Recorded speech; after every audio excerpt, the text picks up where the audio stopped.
5. So.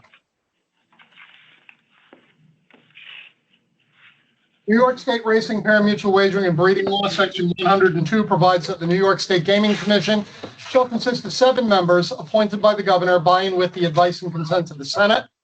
4 members having been confirmed by the New York State Senate are necessary to afford the commission an ability to establish quorum and undertake action. This present meeting of the commission is now called to order. Ms. Secretary, will you please read the roll? John Crotty. Here. Sylvia Hamer. Here. Martin Mack. Here. Peter Machete. Here. Brian O'Dwyer. Yes. Krista Shorenstein. Jerry Skurnick. Here. Ms. Secretary, please have the record reflect that a quorum of qualified members is present, thus enabling the transaction of business. Please also have the record reflect that Member Machete is in Schenectady today, while the other members who are present are located in Manhattan, and bilateral visual and oral communications have been established. Sir? Minutes of the commission meeting conducted on June 2, 2025 have been provided to members in advance. This time, I'd like to ask the members if there are any edits, corrections, or amendments. Hearing them, Ms. Secretary, please let the record reflect the minutes that were accepted as read. The next report is a report of our executive director. Mr. Executive Director. Thank you. Today, I would like to touch upon the status of the additional licensing environmental review process for which the Commission serves as the State Environmental Quality Review Act lead agency, discuss the status of the Community Advisory Committee meetings and hearings, and finish with a status update regarding one of the elements of the enacted fiscal year 26 state budget. But before I commence, as you might have noted, the proposed voluntary self-exclusion duties of operators rulemaking came off of public comment on July 21st. In addition to the 3 comments received during the pre-proposal, 2 additional public comments were received. To ensure full consideration of all comments received, staff will consult with our fellow members of the Responsible Play Partnership, the Office of Addiction Services and Supports, and the New York Council on Problem Gambling to gain their insights and recommendations, and I anticipate having the rule ripe for consideration at our September meeting. While staff are in the final phases of the environmental reviews for the 3 projects where the Commission is lead agency, notices of completion and final scope of work, and draft environmental impact statements for the Avenir, Caesars Palace Times Square, and Freedom Plaza projects were published in the August 6, 2025 State Environmental Notice Bulletin, and public comment sessions on each of the draft environmental impact statements are underway. Freedom Plaza's public comment hearing was conducted last Thursday. The Avenirs will be conducted this evening, and the hearing for Caesars Palace Times Square is scheduled for tomorrow evening. The public comment period on the draft environmental impact statement for all 3 projects remains open until September 5th, with written comments being accepted by 5 p.m. that day. Each of the 3 public comment hearings are being recorded and transcribed and will be available for download on the Commission's website. Once again, the public comment period concludes, or when it concludes, the Commission will review all the comments and determine what changes or additions, if any, need to be made, and then the Commission will issue a final environmental impact statement. Regarding the Community Advisory Committee's meetings and hearings, 8 independent community advisory committees have been created with a full complement of appointed members. Each CAC, between July 16th and August 8th, conducted an organizational meeting where they elected a chair, discussed their roles and tasks, and in all but one case received a presentation from their applicant. One committee opted to conduct a second meeting solely for the purpose of receiving an applicant presentation. Each CAC is statutorily obligated to conduct at least 2 public hearings to obtain comment from members of the community and to vote in public on their project before September 30th, 2025. 3 CACs have already conducted their first public hearing. 3 more are scheduled for this week. All but 1 have tentatively scheduled their second hearing, and almost all have scheduled a separate final vote. Finally, this year's executive and enacted state budget included funding for an advanced imaging research program to be conducted at Cornell Ruffian Equine Specialists Hospital, which is located across the street from Belmont Park. The proposal required NYRA to invest $2 million for advanced imaging equipment at the equine hospital, while the state would provide operating funds for the initiative totaling approximately $18 million over the next 3 years. Functionally, the research will attempt to refine risk factor assessments for fatal musculoskeletal injuries in thoroughbreds, building upon work conducted in Hong Kong, Australia, and the University of California at Davis. I'm pleased to report that much progress has already been made. A statutory memorandum of understanding has been executed between New York State, NYRA, and Cornell. And NYRA has remitted its investment for the project just this past week, and a steering committee has been established at Cornell University's College of Veterinary Medicine to guide the research. Our own Dr. Palmer is a member of that committee. Thank you, Mr. Chairman. Thank you. New York State Racing, Wagering, and Breeding Law 104.9 authorizes the Commission to provide rules and regulations that it deems necessary to carry out its responsibilities. To that regard, the Commission will from time to time promulgate rule amendments pursuant to State Administrative Procedure Act. Today, we have 3 items of consideration, 1 adoption, and 2 proposals. The adoption is regarding coupling and thoroughbred racing. Mr. Williams. For Commission consideration is adoption of amendments to thoroughbred racing coupling rules. The New York Racing Association, Finger Lakes Racetrack, New York Thoroughbred Horsemen's Association, and the New York Thoroughbred Breeders all express support for the elimination of coupling rules to increase betting interests and handle. Last amended in July of 2015, the present rule authorizes uncoupling for certain stakes races, specifically those with a gross purse exceeding $50,000. At that time, the Commission staff suggested a reconsideration of the rule following evaluation of the effects of the change. Commission staff had studied the 2015 rule amendment and identified no substantive systemic concerns. Accordingly, staff recommended that the Commission undertake a measured approach while allowing a broader uncoupling. Specifically, staff suggests limiting the number of entries with common ties in a race to no more than 2, and not to the exclusion of any single entry, continuing to empower the state steward to exercise discretion to couple when in the public interest, and requiring the wager acceptor to provide adequate notice to the betting public regarding such entries. The proposed rules were published in the June 11th State Register, meaning that the public comment period closed on August 11th. 3 public comments were received from the New York Thoroughbred Horsemen's Association, the New York Racing Association, and from Member of Assembly Carrie Werner. NYFA wrote that they supported the proposed rulemaking. NYRA indicated that they firmly supported the proposed rulemaking and advocated expeditious adoption. Member of Assembly Werner thanked the Commission for modernizing the coupling rules and wrote that she supported the proposed rules for coupling as written.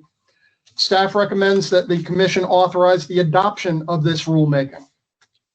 Thank you, Mr. Williams. I'm particularly thankful to Chairperson Werner for her comments. It's really incredibly wonderful for us at the Commission to know that members of the Assembly, and particularly her as Chairman of the Committee Gaming, has taken the time to look at our proposals and comment on them. With that, do any of my fellow commissioners have any questions on the adoptions? Hearing none, may I have a motion to adopt this rule? So moved. So moved. Second? Second. All those in favor? Aye. Aye. Opposed? You carry. For Commission consideration are amendments to the rule governing duration of a casino license. The 4 operating commercial casinos are licensed under a law that prescribed an initial license period of 10 years. The law governing the casino award process presently underway includes a delegation to the Commission to set both the duration of the initial license and the term of renewal, so long as the initial license period is at least 10 years and no more than 30 years, quote, based on the proposed total investment of the applicant's project, end quote. This proposed rulemaking would implement that delegation and set the duration for initial license periods and renewals for potential additional casino licenses. Given the statute directs that the initial license term be based on a proposed total investment in a casino applicant's project, the staff proposal includes a range of potential initial license terms dependent upon the total investment proposed by an applicant. The renewal term is proposed at 10 years, consistent with the renewal terms for the existing casinos. Staff recommends tiers of license durations, with a longer duration requiring more substantial capital investment, consistent with the statutory policy of determining license duration based upon a licensee's proposed total investment. As the accompanying memorandum notes, staff used domestic and international casino licensing lengths and investments to identify reasonable targets for both, ultimately determining that a 10-year license term appropriate for proposals with a total investment of less than $1.5 billion, a 15-year license duration for proposals with total investments of up to $5 billion, a 20-year license duration for proposals between $5 billion and $10 billion, and a final tier of 30-year license duration for investments exceeding $10 billion. All of the current applicants would fall into either the 15 or 20-year categories. The longest license duration is presently inapplicable, but could be actionable if the current RFA process results in fewer than the maximum 3 additional licenses and another license process is authorized. Staff recommends that the commission authorize the proposal of this rulemaking. Yeah, I'm happy to see this proposal. I think it's, and I'd be very interested, and I know my fellow commissioners will be, to see the results and the comments on the proposal before it gets ultimate decision is made. Do any of the commissioners have any questions on the proposal amendments regarding the license term? Hearing none, may I have a motion to propose this rule? So moved. It's been moved. Second. Second. All those in favor? Aye. Opposed? None. Hearing none, the motion is carried unanimously. At previous commission meetings, members have discussed various issues relative to events that occurred with the Texas Lottery during 2023. Specific to the staff proposal, there was a substantial controversy raised after a syndicate purchased a substantial portion of combinations in a Lotto Texas game. In this incident, the Texas Lottery staff apparently assisted a purchasing consortium with ensuring that they had the physical ability to functionally corner a mathematically advantageous draw. Bulk purchases, particularly by large investment groups or syndicates aiming to buy nearly all possible combinations, can undermine the public's perception of fairness and randomness in the lottery. This proposal seeks to enact measures to mitigate the risk of such an attempt and to protect the fairness of access to jackpot prizes by all purchasers of lottery tickets. Specific provisions include generally prohibiting the facilitation of any attempt to purchase all or substantially all of the combinations in a draw game, or all or substantially all of the remaining bet tickets in an instant game, including by accepting a wire or other electronic funds transfer. Generally prohibiting collaboration with or the sharing of information with any person or entity in connection with any bulk purchase attempt. Creating an affirmative duty of lottery sales agents, lottery vendors, lottery courier services to report bulk purchase attempts. Authorizing lottery staff to suspend or limit lottery sales at lottery sales agents upon suspicion of bulk purchase attempts occurring there, and explicitly prohibiting additional terminal provision on a temporary basis. Staff recommends that the commission authorize the proposal of this rulemaking. Thank you, Mr. Williams. I just want to make it clear that this is bulk is really aimed at what happened in Texas. Members of this commission have raised significant issues in regard to the courier issue in the lottery. And I don't want anyone to think that what we do here is to be taken as the end result of all of those things. We still have substantial issues to work through in terms of the couriers, and I want everybody to be aware that we will take those up at a future time if necessary. Commissioner Crotty, have anything to say? I mean, it's a good start. I think it would be helpful to sort of put it out there. I'd be interested to see what the public comments are on it. I mean, fundamentally, I feel that we've not been fair to our existing vendors and the existing people we're in business with. The couriers violate that sort of agreement we had with them where, you know, everyone will be on equal footing. So this is a step to be helpful. There's the integrity of the game itself, which was not upheld in Texas. I'm not sure at that same level of problem, but it'd be good to see sort of what the feedback comes. Strongly encourage us to really consider getting rid of couriers as a general matter and stopping licenses. But this is a helpful first step. It's worth considering. Thank you. Anybody else? Thank you. All those, motion? So Commissioner Crotty. Second, Commissioner Mack. All those in favor? Aye. Aye.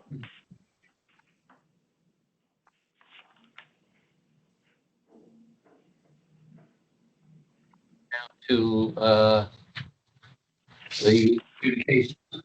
Yes, we have one listed adjudication for today's consideration in the matter of Daniel Rawlings. The judges at Saratoga Casino Hotel Racetrack issued a violation to harness driver Daniel J. Rawlings on April 17, 2025, imposing a suspension of 30 days and a fine of $2,000, following a violation of the whipping rule in the 10th race the night before. Rawlings requested a hearing, which was conducted on June 11, 2025. The hearing officer issued a report dated August 18th, recommending that the violation charged against Rawlings be upheld and that Rawlings be fined $2,000 and have his license as a driver suspended for 30 days. The penalty is based on Commission Rule 4117.8H2, which provides that a fifth offense of a non-kicking rule within 365 days shall result in a penalty of double the last penalty imposed, which results in a doubling of his fourth violation penalty of 15 days suspension and $1,000 fine. This matter is now ready for final agency determination. What was our final decision on that? On a 7-0 basis, you determined to accept the findings of the hearing officer, but I believe several of you wanted to digress from the penalty imposed. Yes, that's correct. On a 7-0, we agreed with the findings of the hearing officer and imposed a 6-month suspension. And fine? The fine was presently at $2,000. We, Otherwise affirmed. yes, otherwise affirmed.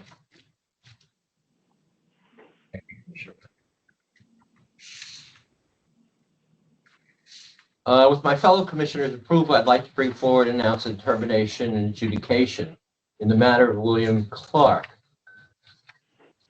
Mr. Williams, you present the case. The Commissioners Bureau of Licensing issued a notice on August 17, 2023, refusing to issue a harness license, owner, trainer, driver's license to William J. Clark, Jr. The notice stated that the refusal was because of Mr. Clark's experience, character, and general fitness are of such that his participation in racing would be inconsistent with the public interest, convenience, or necessity, or with the best interest of racing generally. Mr. Clark requested a hearing, which was conducted on November 16, 2023. The hearing officer issued a report dated January 10, 2024, recommending that the commission grant the license application. The commission considered this matter at a meeting conducted pursuant to the judicial or quasi-judicial proceedings exemption of the New York Public Officers Law, section 108.1. Commission, after consideration, due deliberation, the entire record, accepted the hearing officer's findings of fact, took notice of additional facts, and rejected the conclusion of law in the hearing officer's report. Upon a 7-0, the commission concluded that Mr. Clark's experience, character, and general fitness are such that his participation in racing or related activities would be inconsistent with the public interest, convenience, and or necessity, or with the best interest of racing generally, and has refused to issue the license for which Mr. Clark applied. Are there any additional new or old business to be taken up? Mr. Williams? No. Do the commissioners have any items they'd like to present for consideration? Hearing none, I have a few remarks that I'd like to make that I will normally do as a report to my fellow commissioners.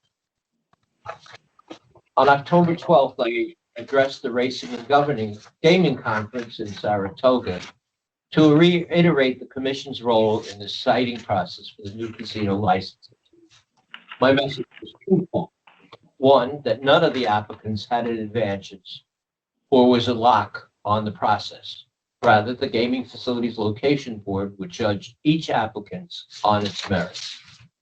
Two, that this commission had a vital role in the process in assuring the people of New York that any licensee will meet the highest ethical and moral standards and operational standards.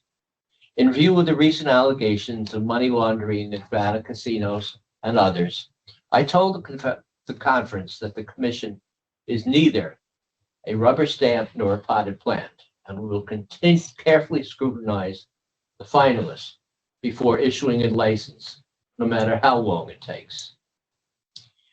On internships. Excuse me.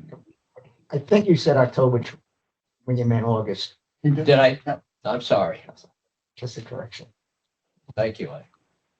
Normally, I don't speak in the future like that, Jerry.